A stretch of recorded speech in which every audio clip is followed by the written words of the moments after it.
This scene opens up with a black faux trash in the middle of the green field. Honey, I'm gonna need you to take out the trash. Yeah, there's nowhere to put it. Scene cuts to a close-up of Willem as Alec. Alec looks confused and thumbs up, pointing backwards. That's interesting because, see, on the chore wheel, I did my chore. So. Scene cuts to Faith as Belly, holding a newspaper in her hand and rolling her eyes. It doesn't matter. There's nowhere to put this trash. Scene cuts to both Alec and Belly stand in the green field and the trash bag put close to Alec. Alec stands on the right, wearing a green shirt and gray suit pants. Belly stands on the left, wearing a dark green long shirt top and black suit pants. Puts away the newspaper. Why don't we do this? Why don't we take apart the trash and see what percentage of it is yours? Oh, I would love that. Alec looks dumb at the trash and bends over to open the trash bag. Alec takes out the paper bag full of trash and looks at Belly. Well, that's not mine. No, that's definitely yours. Belly puts to the paper bag with index finger and looks aggressive. Yes. Yes, I saw you using it last week. We got home, used it, and threw it away. Alec puts down the paper bag and arms crossed over the chest, looks annoyed. Okay, that is mine. I bought it at the mall. Oh. Scene close up to Belly's face, showing anger and criticism. Yeah, let's not get started on that favorite mall of yours. You know it's literally paved over an Ohlone shell mound? Close up to Alec's face. He looks confused. Shell mound? Yes, a sacred burial site of the indigenous people of the Bay Area. I didn't know that. Yeah. Close up to Belly's face. She looks aggressive. There's a lot you don't know about where your trash goes and who it hurts. And there's a lot more of your trash in here than mine. Scene close up to Alec's face. He touches his forehead. He looks confused and defensive. That I will say is mine. Scene close up back and forth from Belly and Alec. Belly looks angry and blames Alec, and Alec looks serious. I will take it out. But the rest is yours and you need to deal with it. This has never been a problem with us before. Well, it is now. There's no turning back. You can't escape this anymore.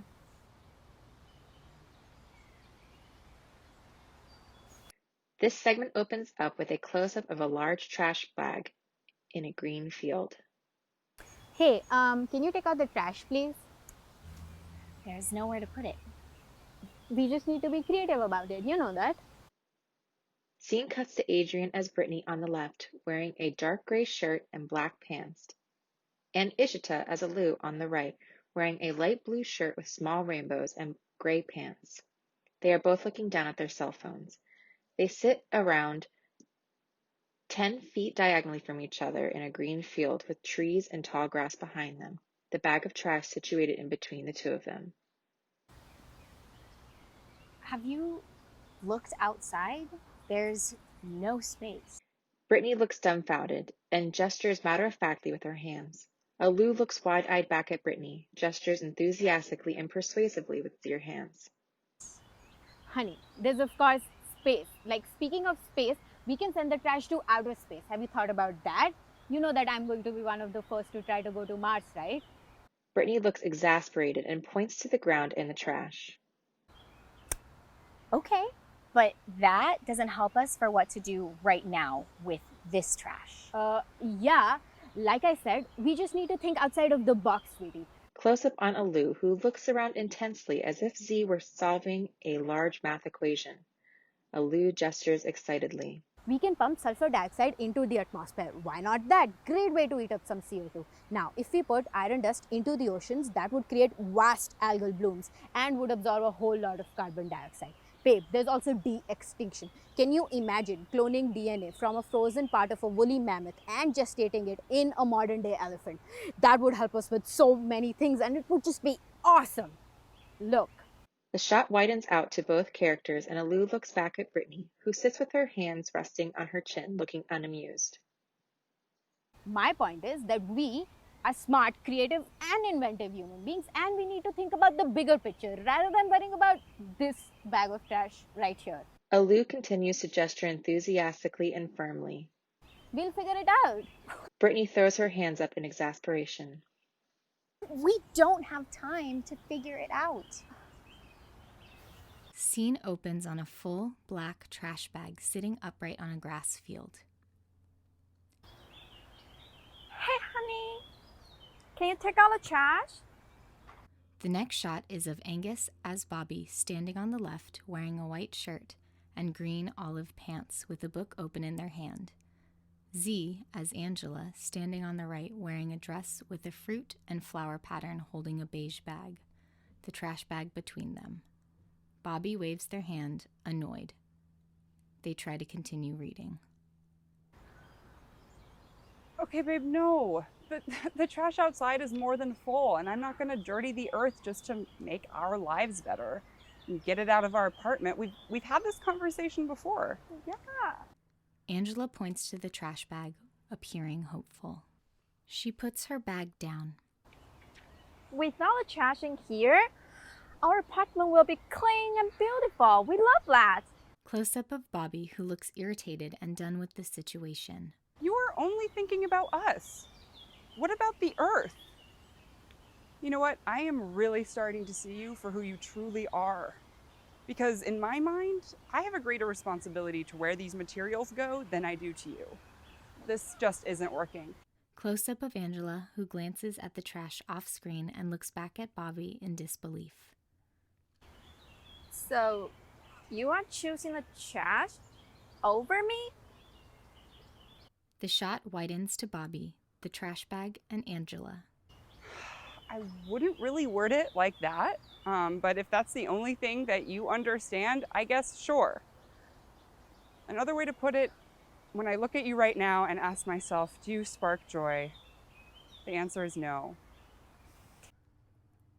Close-up of Angela's exasperated face. Shot widens back to Bobby, the trash bag, and Angela. Bobby looks angry. Angela is beginning to look desperate. 10 years together. It's been 10 years. You know She gesticulates. how long this trash is going to take to decompose in the earth? Way fucking longer than 10 years. The plastic water bottles in there? 450 years.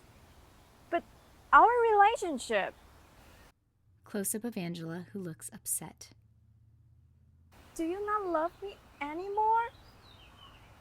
I don't care how long this trash would take to decompose. You don't love me anymore, so you just use me and throw me away? Close-up of Bobby, who is agitated, then serious. I guess you weren't made to last. I think you should take yourself out now. Close-up of Angela, who is angered and holding her ground. This is not okay. You can tell me where I can and cannot go. This is my home too. A close-up of the full black trash bag on the grass. There's no turning back. You can't escape this anymore. We don't have time to figure it out. This is my home too.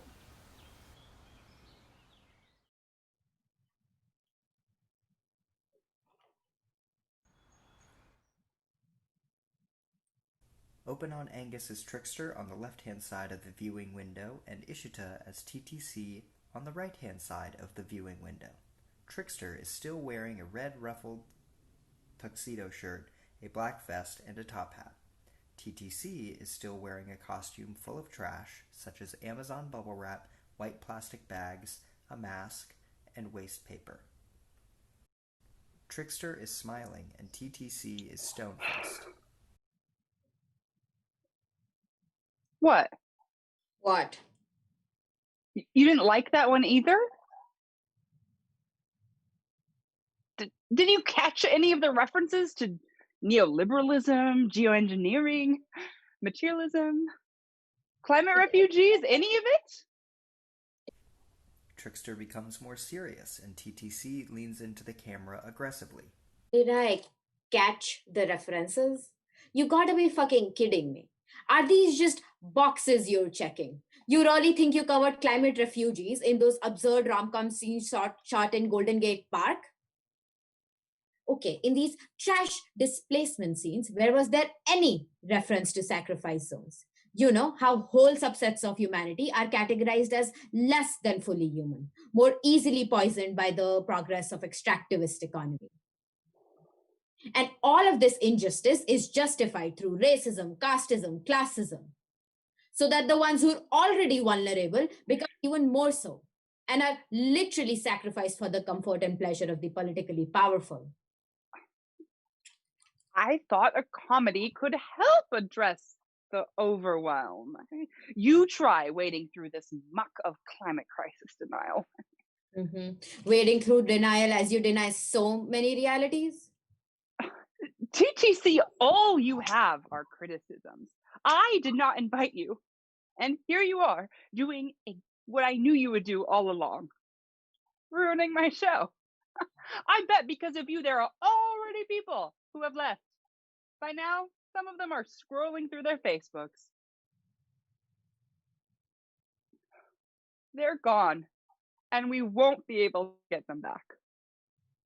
Fine. You think you can do this so much better than I can? Trickster gets closer to the camera and bows out of the scene. I'd love to see you try. I'm bowing out. Their camera turns off, leaving TTC alone in the only viewing window on the screen. TTC lets out a big sigh.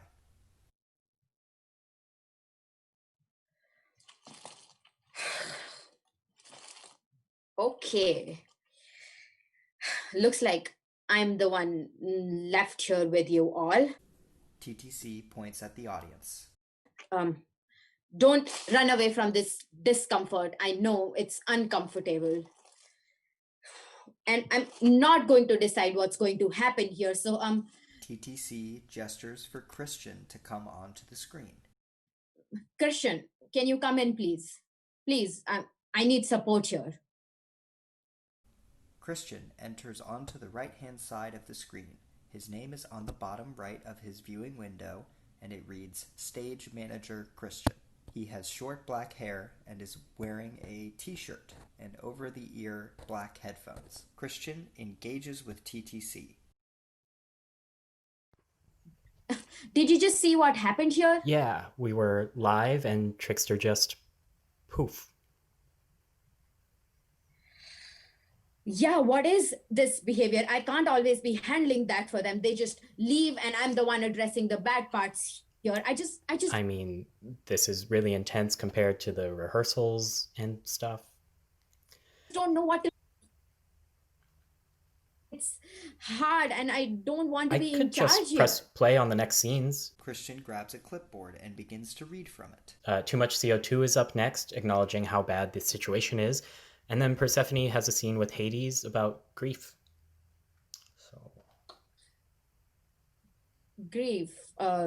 Really? That's what Trixie had up next? Okay. That does feel right. All right, everyone. It's a sad moment, so let's address it. Christian, I think before we go into the characters grieving, we as actors need to address this sadness. Can you ask the cast if we can do this together and then we can keep going on with the show as planned? Christian nods and begins to manipulate the tech setup that is controlling the flow of the show. Okay. We're going back live in 3, 2, 1. TTC and Christian both turn their cameras off and the entire screen fades to black. Open on a wide shot of the ensemble standing in a heavily wooded area amongst trees and dead foliage of the fall season. They are wearing soft, muted tones of gray, black, brown, blue, green, and white. They are all slowly raising their left arm and right arm, beginning from their bellies and ending at varying levels above each of their heads, like water rising. Their faces are solemn, as if they are experiencing deep grief.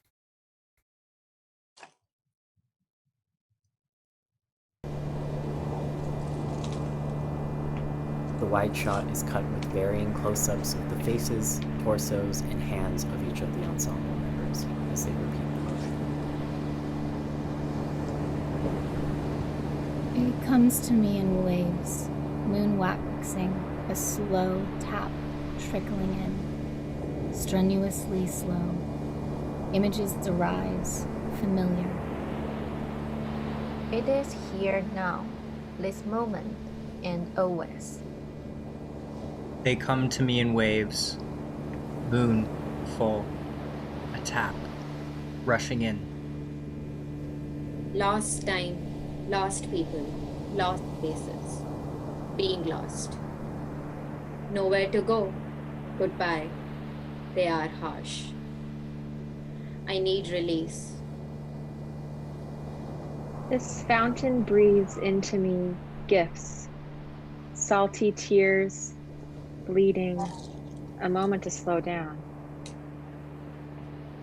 You come to me in waves, moon waning, a slow tap, tap, tap. We would like to invite the audience to use the chat feature to share a moment of grief or sadness with us, which we may read aloud. You may follow the prompt, one of us. One of us could tell you about disappearing sand.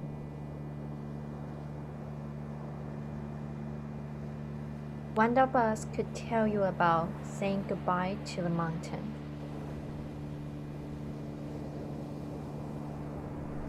One of us grieves their childhood home. One of us could tell you about the birds they once used to see. One of us misses the depth of the clear lake. One of us remembers the feeling of hugging his friends without fear or hesitation.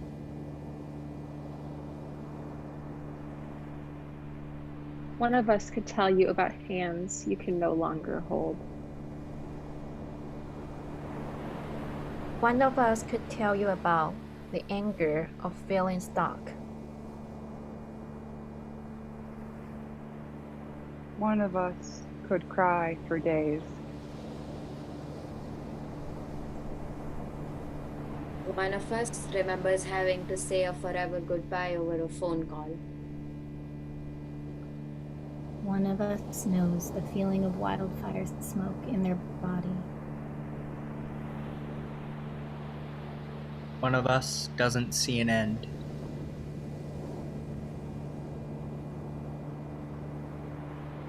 One of us wants to go home.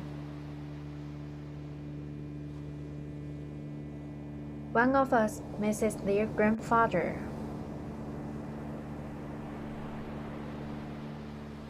One of us hates the shelter in place. One of us misses being able to see people smile and can't now because of wearing masks. One of us is scared. One of us feels like we're running out of time.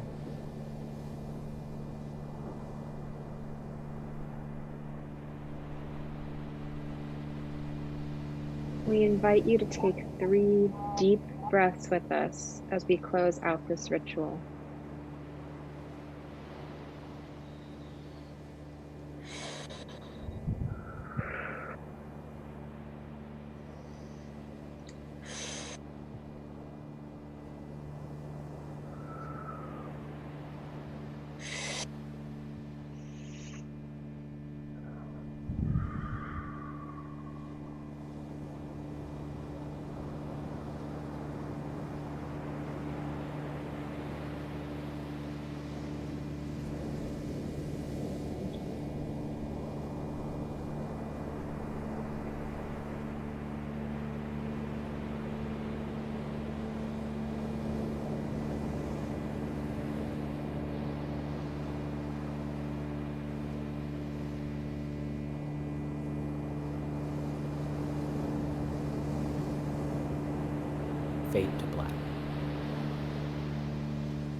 A black title card with white letters appears on screen.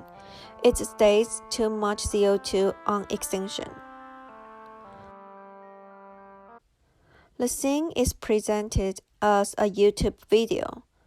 The title of the video is Drawing in the Wake of Warming.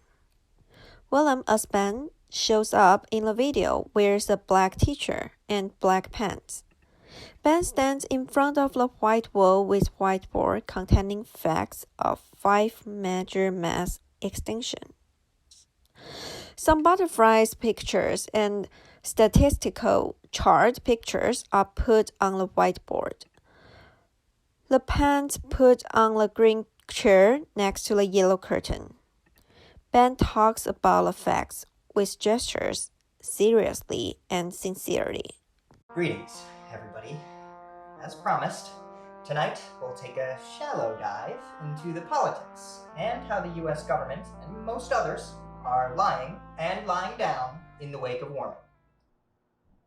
Before that, though, I'd like to say that material wealth cannot and will not save anybody from climate change. The most it can do is delay the inevitable. Now, let's look at the 2016 Paris Climate Agreement, which attempts to keep warming at 2 degrees come the end of the century. The scene cuts to a picture of the whiteboard against a grayscale marshland with the word by 2100 and an arrow pointing the temperature increases, which show up in the first scene of Too Much CO2. Remember what 2 degrees of warming looks like? Even so, none of the 179 countries that have ratified the agreement are on track to meet this goal. Scene cuts back to Ben talking in front of white wall with a ridiculous smile. In fact, just 100 corporations are responsible for over 70% of global carbon emissions since 1988. In response to carbon emission regulations, countries and corporations can simply trade their carbon emissions. So instead of reducing their emissions, the big polluters can purchase the right to emit more from ones who are already emitting less. There's literally too much CO2. I mean, industrialized nations answering only to capital have set the stage for this epic drama of climate change. Scene cuts to a picture of the sign shows, "Welcome to the fabulous Anthropocene era." The scene back to Ben talks in front of the whiteboard. In short, this is an extremely vulnerable moment for all living beings on the planet. The picture of a yellow butterfly shows up with a description of CIIS. The number of these golden bird wing butterflies in Taiwan has dramatically declined. More than 40% of insect species are declining, and a third are endangered. The picture of red words on the black ocean shows that current rates of species extinction are 100 to 1,000 times higher than the background rate. And the global biomass of wild mammals has fallen by 82%. This is the 6th extinction, the only one caused by humans. Scene cuts back to Ben. Well, those of us who are enamored by production and capital. I'll leave you with this from Ryonosuke Akutagawa. Individually, we are one drop. And together, we are an ocean.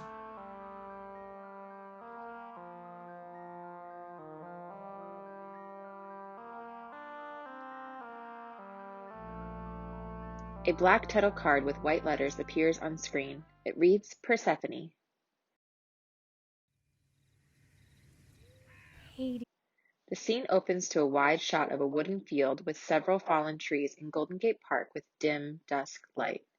Adrian as Persephone on the left-hand side of the screen wears her hair to the side, a long dark green dress and black boots, sits on a fallen tree looking longingly at Hades. Several feet away on the right-hand side of the screen, Angus as Hades, wearing a black jacket with a gray hood, black button-up, black pants, leather wrist cuff, and black boots, lays down on their right side, head resting in their hand, looking longingly up at Persephone. Please. I wish I could just come down and hug you. Persephone, I wish I could hold you. Close up on Hades, admiring Persephone. What's going on? Close up on Persephone, looking forlorn and frustrated. The summers are getting hotter and drier, and the virus is still spreading like wildfire, and there are actual wildfires all over California. Hades, Close up on Hades, listening sincerely to Persephone. California relies on inmates who are barely getting paid to fight the fires and the so-called Wide shot of the two in the field. Persephone makes quotation marks when discussing the justice system. justice system, which, as you know, I despise. Close up to Persephone, looking more exasperated in her face and gestures. Has failed miserably at protecting those incarcerated from the virus. Persephone sighs and closes her eyes in exhaustion, looking at Hades. The passages are still closed to traveling, and I know it wouldn't help much, but I do wish the rains would come. Close up on Hades, looking empathetic. I know, babe. I'm so sorry. There's just so much pain right now in the human world. Close up on Persephone, looking sad and then ignited. And even with the uprisings across the globe for Black Lives Matter, there are still humans who are debating whether Black Lives Matter, which is absurd. There needs to be huge systemic change. I hope there will be. I hope that's what's happening right now. Close up on Hades, looking serious than concerned. How are you processing all this grief? Close up on Persephone, then a wide shot as she moves from the log and crosses right, squatting down towards the ground covered in fallen leaves.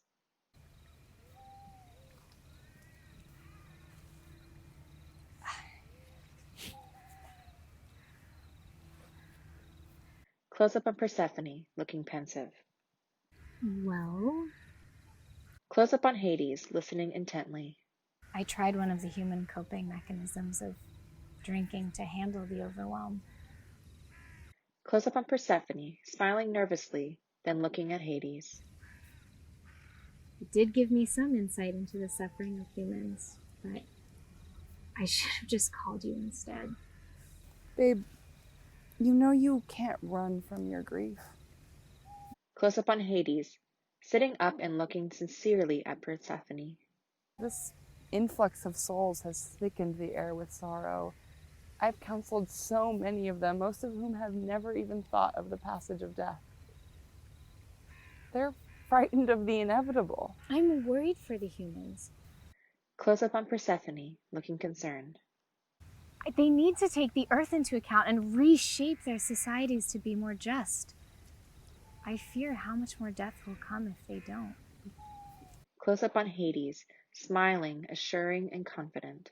Persephone, you have to remember they are equipped with what they need for transformation. They are resilient creatures, capable of changing their relationship with the earth and with one another.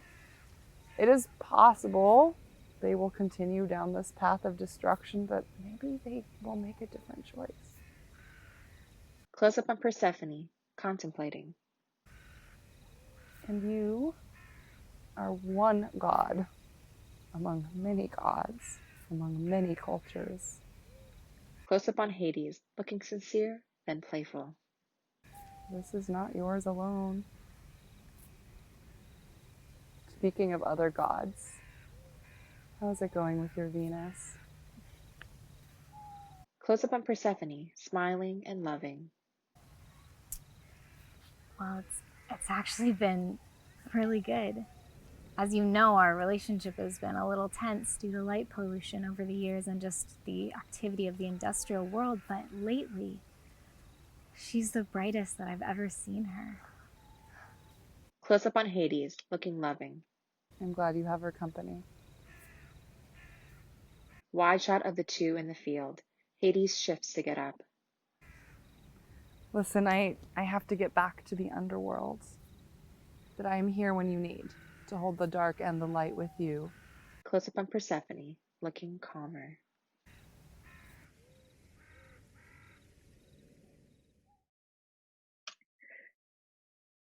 A black title card with white letters appears on screen. It reads, Miss Blossom's Virtual Classroom. Open on Faith as Miss Blossom, wearing a mustard yellow shawl with a pink and white flower pattern. Behind her hang 3 orange, red, brown, and white wall decorations. A painting of a Rorschach mask, a painting of a corgi that reads, All you need is love and a corgi, and a moose calendar. Miss Blossom is sitting in a chair, facing the camera with the ukulele in hand, as she addresses the audience with a bright smile and wide eyes. So let's all buy electric cars today. The price will even out anyway. Lovely singing, everyone. Now let's welcome back our friend Herman the Frog. Herman is joining us all the way from Australia, which is right next to the Great Barrier Reef. Herman the Frog, a light green scaly frog puppet with 2 pronounced fangs, appears on screen in front of a light brown backdrop. Now, did you know that Herman lives in a frog hotel? He coughs. Miss Blossom doesn't notice and continues to speak enthusiastically. Frog hotels are a great example of how our scientists are taking care of our endangered species. Herman coughs again. Miss Blossom shows a little concern. Miss Blossom looks slightly disturbed at the mention of the disease. Hello, everyone. Oh, dear Herman, are you sick? Do you need to reschedule? Oh, no, I'll be fine. I mean, maybe not.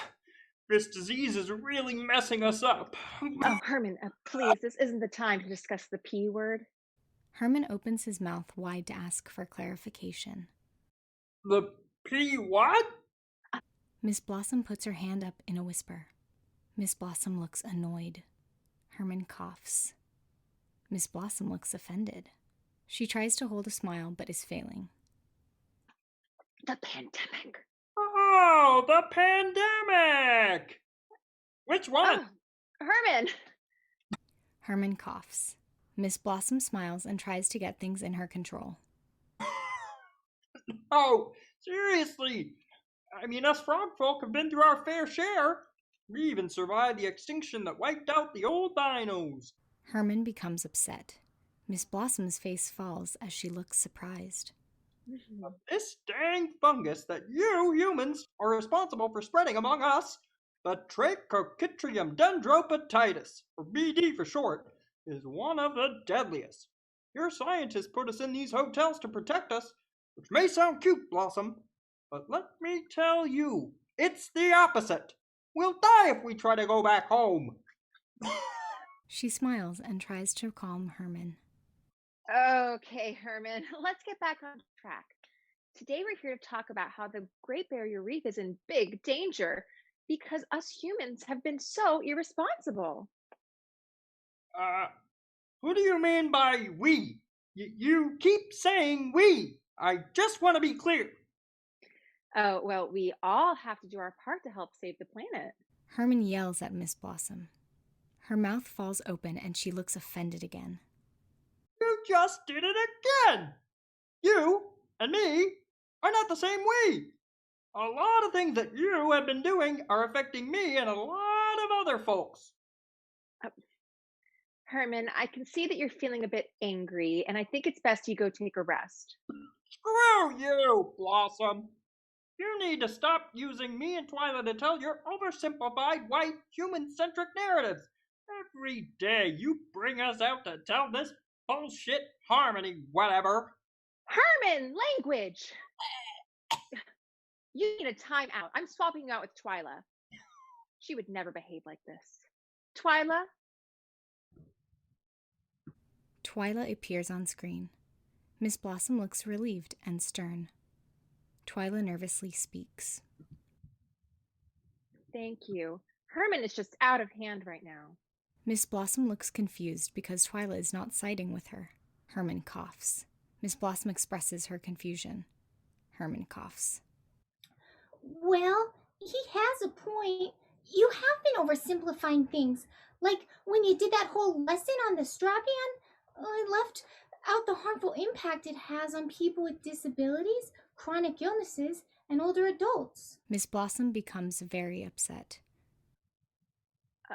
Twyla, I've never heard you talk like this before. And when you made me do that dance to those children saying that they needed to tell their parents to stop buying fast fashion, you ignored how that's not possible for people of all sizes, and those sustainable brands are freaking pricey. I didn't mean to say that everyone has to buy sustainable brands. I understand low income. I do have a teacher's salary. But you're missing the point. You're teaching this next generation that the climate crisis is solved by individual actions without acknowledging the larger systemic causes. Your overgeneralizations completely ignore the experiences of marginalized communities, and they are the ones most affected by this whole damn thing. You're painting me to be this terrible person. You're both being really aggressive right now, and this is supposed to be a safe space, and I am not okay with how you are attacking me. We're just trying to hold you accountable, Blossom. Well, maybe you should just teach this class, because obviously I can't do it right, so I'm just gonna go. She leaves. Herman and Twyla look around in confusion. Trashy Trash Collector appears with a straight face.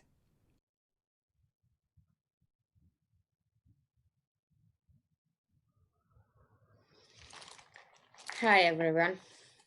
Christian asked me to come back on stage because apparently this show is starting to fall apart. It's okay. You can go. Herman and Twyla nod and leave.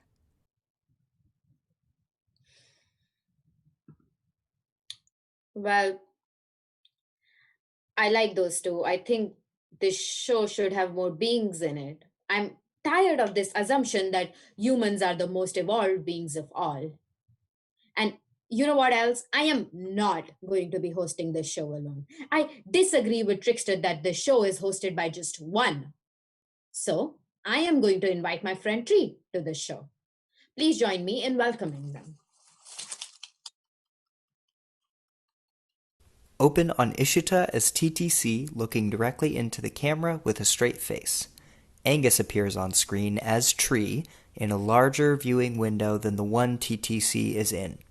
Tree is wearing a dark orange dress and an assortment of branches on their head and shoulders. They are standing in front of a virtual background of a fertile forest of large redwood trees. They are looking at a downward angle at TTC and the audience to signify their tall height. Tree is swaying back and forth with a soft smile as they recite their lines slowly. Hello, Tree. Thank you so much for being here. Would you like to start by introducing yourself to this audience? No, I am connected to Bob over there and Gracie behind you. Irma, Mohammed, Max, Chancy, Carla, Fatima, Gertrude, and Punjab are my closest ring of kin.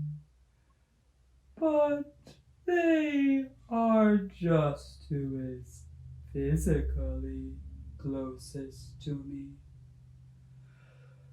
Through them, I connect to Andres, Maylene, Sarah, Irish, Keiko, Frankie, Tej, Parisa, Xanthia, and Felicia.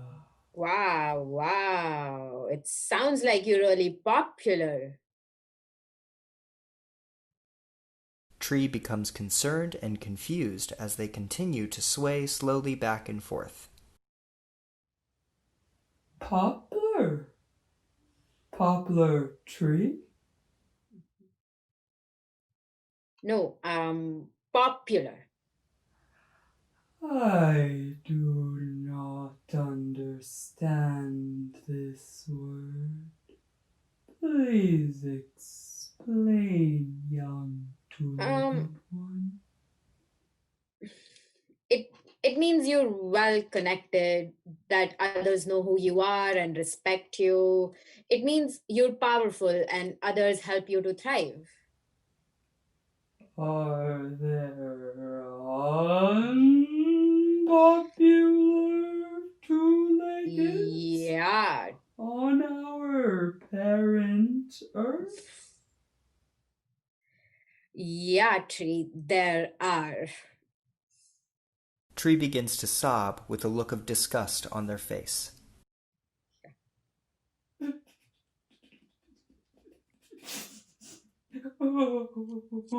TTC becomes concerned and confused. You're crying for the unpopular humans? Yes. And for the popular ones who break themselves by casting out the others. I cannot imagine the torture of disconnection you have just described. You think popularity is torture? Well, Tree, there's a lot more shit going on out here. I'm doing all of this performative activism for you, and you're saying the real problem is that I'm not connected enough? Tree becomes calmer as their window disappears from the screen. Friendship, kinship, roots, forest. We are connected. Your body knows this. I am not to be pitied, human.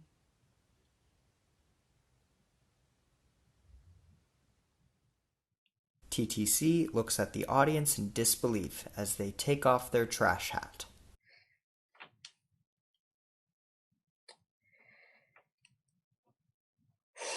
Wow, Tree just schooled me there. Um,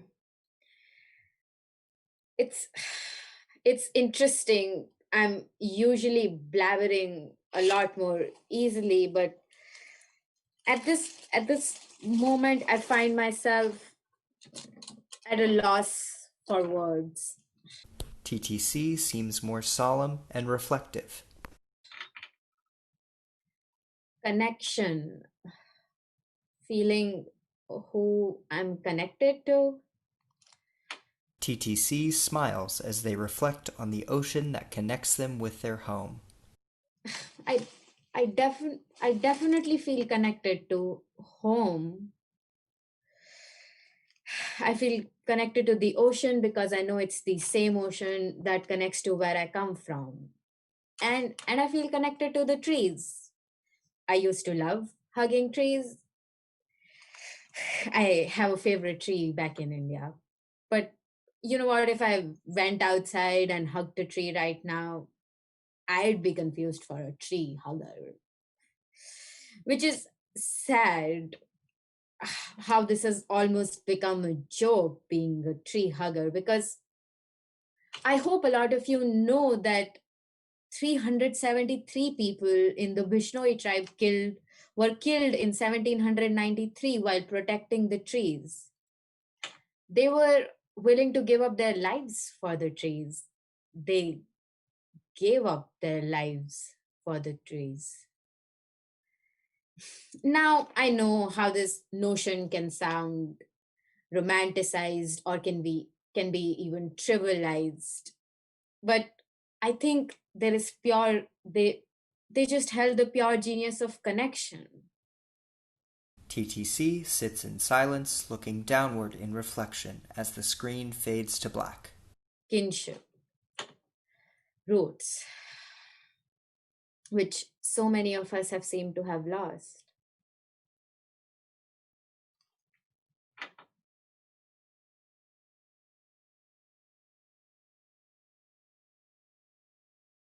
A black title card with letters appears on screen.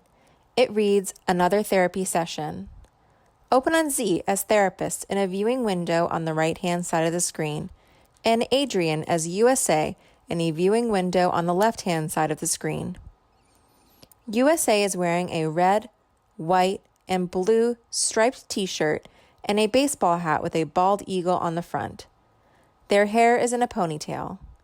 They are aggressively finishing a text message while the therapist sits patiently with a smile. USA looks right into the camera, smiles, and holds their phone into their right hand. Hi, welcome. Hi, sorry, I'm just finishing a text. You're canceled. Okay, sorry, I'm ready. Do you need a minute to arrive? Oh, no, this was just business as usual. Anyway, I don't want to, keep us waiting any longer. This is precious time right here, and I'm paying for it. Plus, I'm doing great. Let's do this. USA takes a deep breath. Therapist shakes her head and scoots in closer to the camera. Tell me, how are things going with your family?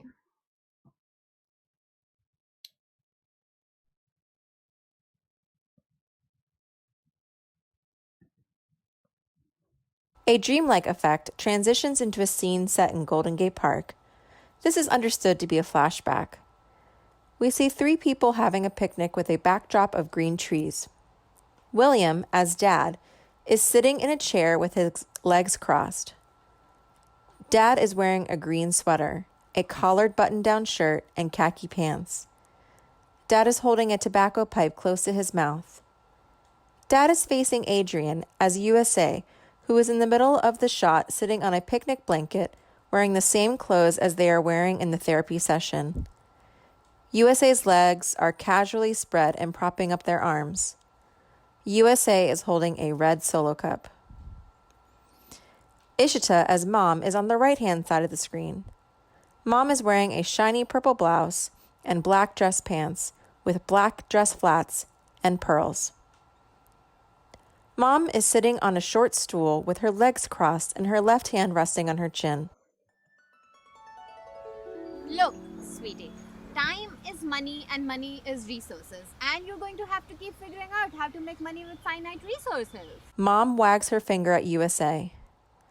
Dad wags his pipe at USA. USA shakes their head and gestures calmly with their arms. Those resources are running out quick. Well, clearly I'm doing way better than all of my other siblings. At least acknowledge that I'm the best. Cut to a close-up of USA and Dad. USA is holding the red solo cup and has a disgusted look on their face. Dad holds the tobacco pipe in his mouth as he peers at USA. My therapist suggests USA tilts their head back at Dad. Dad takes the pipe out of his mouth. that I be less competitive. Competition is a natural thing. Close-up on USA and Mom. We can see the top of USA's head with the bald eagle baseball hat prominently in the frame. Mom gestates wildly with disgust. Without it, your people would not innovate. They would get lazy or even worse. Cut back to the same close-up between USA and Dad as before. USA wags their hand and shakes their head. Dad points with the mouthpiece of his tobacco pipe. I know. I think other countries are just jealous, to be honest. And I'm not going to let these regulations and the Paris climate, whatever, reduce my ability to mine resources for my people. It's not my problem. That's right, sweetheart. Don't let them take away your ability to produce. They just don't understand the importance of development and progress. Cut back to the original wide shot with all 3 characters in the frame.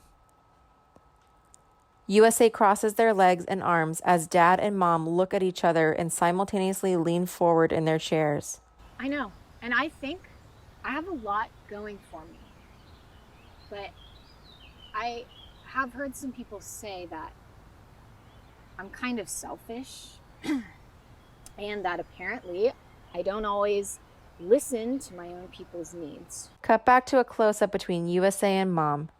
Mom tilts her head to the side and shakes it patronizingly. There. It would be impossible to take care of everyone's needs, sweetie. Dreamlike effect takes us back to the scene between Therapist and USA with the same viewing format as the beginning of the scene. Therapist looks at USA and shakes their head with curiosity. USA looks at Therapist with wide eyes and takes a deep breath with a forced smile.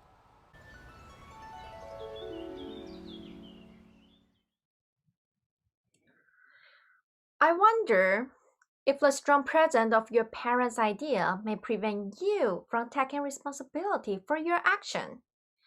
You plant the blame somewhere else, and you justify your behavior by saying, this is how you grew up, this is what your parents told you, and the ideas you were born with.